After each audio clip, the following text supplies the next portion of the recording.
Alex, I spent 45 minutes yesterday looking for my favorite marking gauge, only to realize I was holding it in my teeth the entire time. If that isn't a metaphor for the state of the world right now, searching for tools that are right under our noses, I don't know what is. Maybe if you stopped trying to use your mouth as a third hand, you'd find things faster. But honestly, Tiger, the news today makes it seem like the tools are getting a lot smarter than your teeth. We're talking robots, Google money, and billions in social media influencer gold. It's a brave new world, isn't it?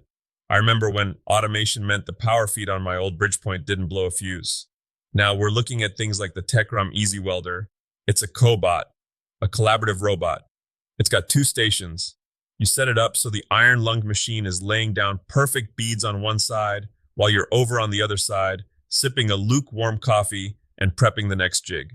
A cobot sounds like a sidekick in a sci-fi movie, but for a small shop, isn't that, I don't know, a bit much? Are we really at the point where a guy in a garage needs a robotic welding partner? Well, it's not about replacing the soul of the work. It's about not having your back feel like a crumpled soda can at the end of a production run. If you're making 50 gate hinges, you don't want to be the one doing the repetitive tacking. You want to be the one designing the gate. It's about scaling. It's like when I finally bought a power planer, my elbow sent me a thank you note that Christmas. I'm sure your joints are very communicative, but it's not just the hardware, right? I see Jared Gunn over at BLM Group got a promotion to product specialist. It feels like the industry is acknowledging that these machines are so complex now. We need whisperers just to keep them happy. Precisely. You can't just hit these things with a rubber mallet when they act up. You need someone who understands the ghost in the machine. Laser cutting and tube fabrication have moved from industrial secrets to mainstream necessities. If you aren't optimizing your paths, you're just turning expensive alloy into very shiny scrap metal. Speaking of scrap metal, Iskar has this hornball nose end mill system out. You were raving about the cycle times on that this morning. It's a thing of beauty, Alex. Listen, in the machining world, predictability is a sexy word. I know, I'm a nerd. But when you have a high metal removal rate and you know exactly when that bit is going to need a break, you can sleep at night. It's the difference between finishing a job on Friday and spending your Sunday morning picking metal splinters out of your hair because a tool snapped at 2 a.m. Okay, so the tools are getting smarter. But what about the people? You're always saying there's a knowledge gap in the trades, but Google just threw $50 million at it. 50 million. It's about time the big tech giants realize that their cloud is actually held up by steel beams and copper wire. Google's investing that $50 in specifically for data center construction training. It's a direct pipeline. They aren't just teaching you how to swing a hammer, they're teaching you how to build the literal skeleton of the internet. And the Pell Grant news. That's huge, right? Using federal grants for short-term trade school instead of just 4-year degrees? It's a tectonic shift. For years, we told every kid that if they didn't have a bachelor's degree, they were relegated to the sidelines. Meanwhile, the local plumber is driving a truck that costs more than a Mercedes and has a waiting list 6 months long. This Pell Grant expansion means a kid or a career changer can get those micro-credentials in HVAC or electrical without drowning in debt. It's like giving someone a key to a house they didn't think they could afford to build. You sound actually optimistic. This is a weird look for you. Usually you're grumbling about the price of plywood. Oh, don't worry. I can still find a reason to complain about a knot in a pine board. But seriously, go to your local union hall or community college right now. There's money floating around for training that simply wasn't there 5 years ago. It's a gold rush, but instead of pans and shovels, we're using digital multimeters and TIG torches.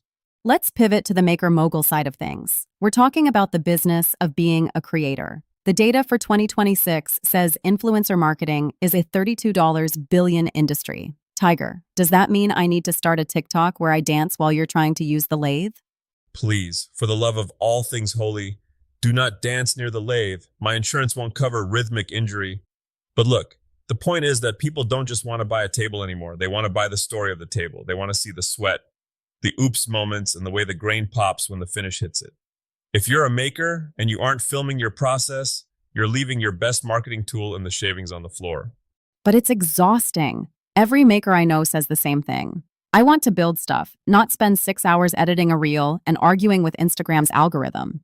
And that's where the 2026 tech actually helps. There are these AI tools.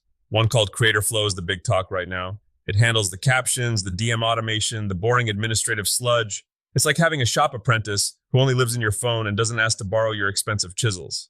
So you're saying use the AI to do the clerk work so you can do the craft work. Exactly. Use the machine to talk about the work so the human can actually do the work. I remember trying to write my first blog post for the TigerDen. I spent 3 hours staring at a blinking cursor. I could have hand cut 12 dovetails in that time.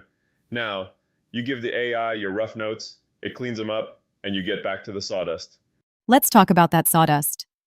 Weekend projects. I saw the list for this week. Modern floating corner shelves. They look amazing, but every time I try floating anything, it ends up sinking. Gravity is a harsh mistress, Alex. The secret to those shelves isn't the wood, it's the internal skeleton. Most people just screw a bracket into drywall and hope for the best. This design uses a structural mounting system that hides inside the shelf itself. It's a great exercise in precision. If you're off by 1/8 of an inch, the whole thing looks like it's sliding off the wall. It's a lesson in measure twice, cry once. Or measure once, buy more wood. I also saw the great router lift debate. Is a router lift really worth the $300 or $400, or is that just luxury shop fluff? I used to be a reach under the table and faff with the height adjustment kind of guy. I'd be down there, head in the shavings, swearing at a wingnut. Then I installed a precision lift. It's the difference between tuning a guitar by ear in a windstorm or using a strobe tuner. If you value your time and your sanity, a lift is the best gift you can give your shop. And for the truly ambitious, the Total Deck Construction Guide. That sounds like a summer-long commitment, not a weekend project. Oh, that's the big one. It's a masterclass. Most people look at a deck and see planks. I look at a deck and see footings, frost lines, and ledger boards. If you mess up the framing, the prettiest cedar in the world won't save you when the hot tub arrives. That video we featured, it breaks down the physics of it. It's empowering. There's nothing like sitting on a deck you built yourself, knowing exactly how deep those posts go into the earth. So, what's the takeaway for the TigerDen crew this week? We've covered a lot of ground, from Google's millions to robotic welders to floating shelves. I think the takeaway is that the old ways and the new ways are finally shaking hands. You can be a traditional woodworker who uses AI to market their shop. You can be a welder who uses a Cobot to handle the grunt work so you can focus on the art. The tools are evolving, the funding is appearing, and the only thing that can really stop you is staying stuck in how things used to be. Spoken like a man who finally found his marking gauge in his own mouth. Exactly. Sometimes the solution is right there. You just have to be willing to look stupid for a minute while you figure out how to use it. Well, I'm going to go see if I can use AI to design my next birdhouse. Tiger, thanks for the shop talk. Keep your heads up and your blades sharp, everyone. We'll see you in the den.